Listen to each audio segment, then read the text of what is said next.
So, of course, we are here with the Emerge I51 UK Masters, and we're getting into a best-of-7 grand finals between dTefel and Harstem. That we are, and this is going to be a pretty sick series. According to Illegal Lock, these guys are incredibly evenly matched. This could well go to all 6 games. The reason I say 6 and not 7 is because, as he did come from the winner's bracket, dTefel does start with a 1-map advantage here. So dTefel needs to win 3 to crown himself as champion, and Harstem must win 4 maps. So it is a tall order, getting that extra map through, especially when you are so evenly matched. And there's a lot on the line for these two. Between the two of them, they're battling out for a first place prize of £1,250. Second place, exactly half of that, $625. And for those of you not familiar with the conversion rate, that is actually over $2,000 for first. It's approximately $2,100 for first. So not a bad little bit of pocket money to take home for a weekend of StarCraft. It's been good, and when you think there was a 16-player bracket, they've done very well. It was a double elimination bracket with group stages on the first day. But we are currently loading in to our first map, which is going to be Outer Stronghold for this PvZ. And Alchemist is going to be an awesome map to get started on. One of our bigger maps could well lead to one of our longer games of the morning. However, having said that, dTefel does like aggressive playstyles. He does. And as does Harstem, he likes to be very active. We've seen throughout yesterday him really utilizing Zealot counterattacks and just being really, really aggressive up in the face of his opponents. So I'm excited to see what they're going to do. That's what I'm actually really looking forward to. I'm looking forward to seeing how Harstem starts to play the mid and the late game with his Zealot run-bys, because that's really how he ended up taking out his Zerg opponent Orc in the lower bracket finals. Orc was able to take the first game, and then Harstem just stepped it up with some excellent Zealot counterattacks throughout the latter 2 games to win that series 2-1. But we are in game, and here in the bottom left spawn location of Emerge Stronghold, we have our blue Protoss player. He is representing FnaticHarstem.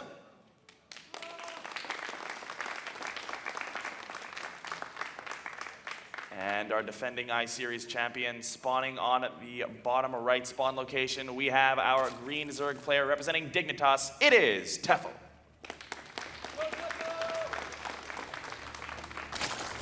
The audience seems pretty balanced on support right there, which is always good to hear, especially for so early on a Sunday morning. Yeah, we actually have a fair number of people here showing up for 10 o'clock in the morning. Not bad. Thank you all for coming out. And yeah, so for Alchazim, we do actually have dTefel scouting with his Overlord in the correct directions. That's going to be very nice for him, especially since Harstem looks like he's going to be going for that Nexus into Gateway build that he likes so very, very much. And the Overlord should be able to confirm this pretty early on. So a nice little way to get started here for dTefel. dTefel, I would expect to probably go pool first, just because he kind of always does that, always, ever, in every matchup, ever. It's a safe thing to do. On a map like this, you can look to try and get a bit of pressure on if you particularly want to. Some Protoss players are really greedy and try and go Nexus first, which leads you into a bad spot, even if your opponent just gets out a handful of links and just runs straight up and causes you to have a very bad start to the game. Yeah, but the pool is a pretty standard timing here for dTefel, so we're not going to be seeing any kind of early 10 pool wing rush or anything like that. So actually, the Nexus first here for Harstem going to be fairly unpunished, and this is going to put him at a bit of an economic edge going into this game, which is just a nice start for him. And we'll probably see dTefel take the second base and the third base relatively soon. We do have him expanding to the outside base first, which I do like, because this is just going to help him get his creep spread going just a little bit faster than he otherwise would be able to. It gets your creep spread going quicker. It makes your third base ridiculously easy to defend as well. So all in all, it's actually a very good decision from dTefel to do this. Many Zerg players have opted for this to be coming through. Harstem, though, adding in that gateway now. He's also sitting there, obviously, with his natural Nexus about a third done. Very, very true. Now, the Overlord for dTefel is moving in, but he hasn't actually scouted the natural. He didn't send it straight to the natural. He's sending it to the wall. So his information of where Harstem is going to be a little bit delayed. But that being said, Harstem also scouting the wrong direction first. So both of them going to be playing a little bit in the dark for now. One thing to note is that we do have a gas coming on up for dTefel relatively early here. And we did see him do this a couple of times yesterday. To great effect, just getting out some speed to be able to just make sure he has the map control, make sure he's able to shut down any kind of aggression. And Orc was also able to do this to great effect against Harstem in the first game of their series as well. So just a lot of the Zerg players opting for that relatively early speed. Now, from the timing of that gateway that dTefel's seen, he should be pretty confident that there was a Nexus first opening. He scouted that, confirmed it, that it is in existence, and therefore knows precisely what Harstem has been throwing out. Harstem, on the other hand, is still playing completely blind, though. He has no idea even where dTefel has spawned. Should be able to do it by powers of deduction now, though.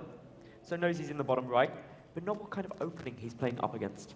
Not at all. And another thing to note is that dTefel still doesn't have that third base or that in-base expansion here. He hasn't taken that just yet, which is a little bit weird. We did see him do this against, I think it was Bling yesterday, though, and he is going to pull off gas as well. So just getting that gas for the Zergling speed to get things started. Another nice thing about this space at the outside expansion is that there's really no way for Harstem to deduce that he only has 2 bases instead of 3. And to be honest, the difference is massive. Generally speaking, a Zerg player who is contending up against a Nexus first opening will want the third really early, usually about 3 minutes 50, 4 minutes ideally. By being on 2 bases, dTefel has got down some key tech in the form of Zergling speed. Now expanding out, but this is closer to the 6-minute mark. How's this going to affect things in the mid-game, Penguin?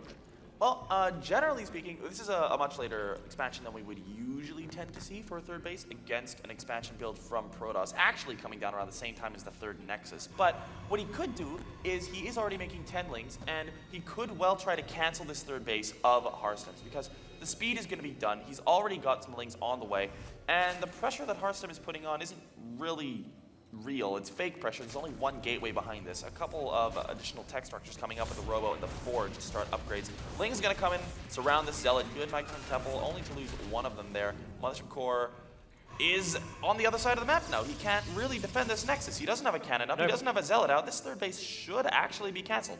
There's 9 lings. That's a fair few. And as you said, there's nothing here to defend with. There's 3 sentries that won't move down, because if they do, they're at risk of getting taken out themselves.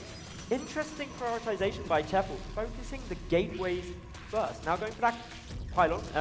Usually that would be a cannon, so... Yeah, I think he thought it was a cannon there, but either way, he is still going to get the full wraparound here. These 4 sentries going to try to move to the low ground, but there's a lot of lings here. They have a full surround. Force fields could well keep that alive a little longer. Nice positioning on the sentries here, but the lings are trying to get in on the action. Some of them are going to be able to retreat, trying to pick off that gateway as well, just to delay the production and just get something done while they wait for the force fields to dissipate. But the Mothership Core does manage to get back in time, launching off that Photon Overcharge, and with some good positioning on the sentries, and maybe a little bit lackluster focus there from dTefel, that third base will stand, and that's going to put Harstem in a very, very nice economic position going forward here. Oh, no. But the lings are going to be able to get into the main. Only 2 get through. The force field right on the money there for Harstem, but the lack of hold command on that Zealot allowed it to run forward, opening up the gap. That's a bit of a problem, something that Harstem needs to avoid, because little slip-ups like that could end up costing him games throughout this series. Although those 2 lings that did get into the main were just kind of headbutting that force field the whole time. They barely missed out on seeing the Robo and the Forge. They don't really know what's coming his way. So basically at this point, dTefel had a great chance to scout, but he is still in the dark. He's pumping out a couple of roaches, pumping out a couple of lings. It looks like he really wants to continue pressuring this base, but with the cannon up, with the Mothership Core in position, there's not quite enough energy for another Photon Overcharge, but there will be soon. It's going to be hard to break this. It is going to be hard to break this, but probably the best opportunity is now for dTefel, at least for a good couple of minutes, because once those Colossi start coming, it will get a lot more tough. The lings, the roaches, flooding into that third. The force fields are right on the money for Harstem. He zones out a lot of dTefel's forces, deals with the lings, but more reinforcing roaches coming through. This Immortal has got his work cut out. Yeah, but the Immortal is out, as you pointed out, and the Immortal and the Overcharge now ready means that these roaches will definitely not be able to take down this base. dTefel forced to retreat on out.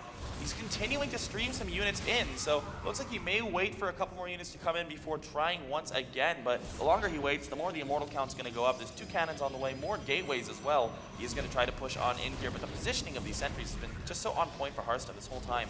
And dTefel's having a lot of trouble breaking this, but with roach speed, that is going to allow for the mobility increase in these roaches to make them a little more useful, at least.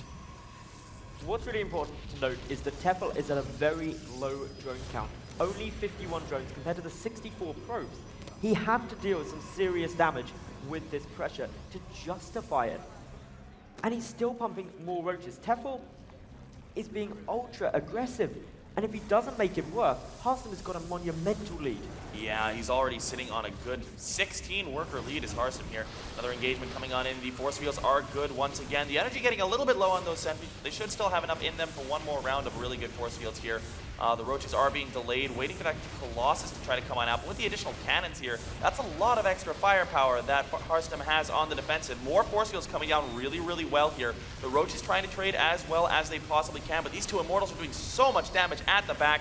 And there's not enough for Photon Overcharge by a long mile, but there should still be enough to hold this. But more roaches coming in from behind here, and with the cannons down, that firepower is now gone. The Colossus is out. It's going to be interesting to see whether or not Harstem can hold this. This is becoming a lot closer than I was expecting it to. The force fields are really good from Harstem though, but dTefel has just leveled out that upgrade with the +1 missile attack coming through. The Colossus, really key. The 2 Immortals, essential. But it looks like Harstem is going to be able to hold this off for the moment and force dTefel to retreat back and regroup. Losing a lot of sentries there was a little bit painful, but almost all of the energy was expended anyway. Well, dTefel's going to try to run into the main, opting instead to go after the Colossus here, and the Colossus will be able to survive. The Roaches getting on top of one of the Immortals will be able to focus that down, but a lot of this army is continuing to melt here from dTefel, and Harstem's just continued probing up. He's up to 22 worker lead here, which is, as you said before, monumental, and this has been a very heavy committal in from dTefel, who is still making nothing but units.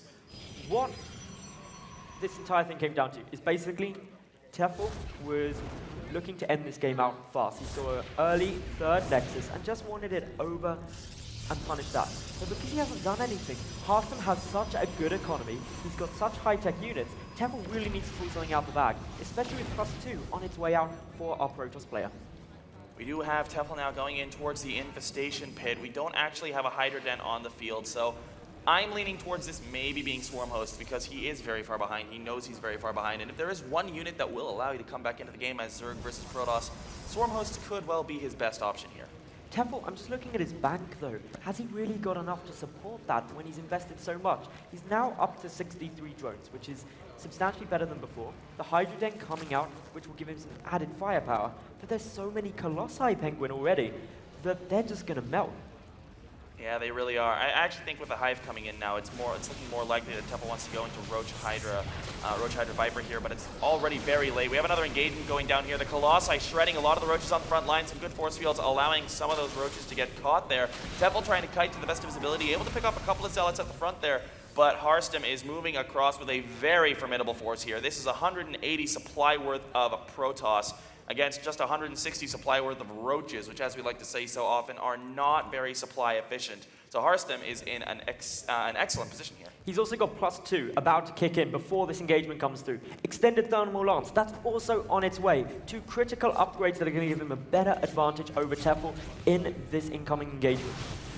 Well, dTefel does have a really good concave here, coming in from all sides, trying to get the best engagement possible. There's not that many force fields left. Some good ones did go down, though, and the Colossi at the back are dealing out so much damage. The Immortal's still alive as well, with about 12 kills apiece. GG is called, and Harstem is going to be able to take game number 1 in this series, tying it up 1-1, which sounds a little bit weird, but dTefel did start with a 1-game advantage. So 1-1 here.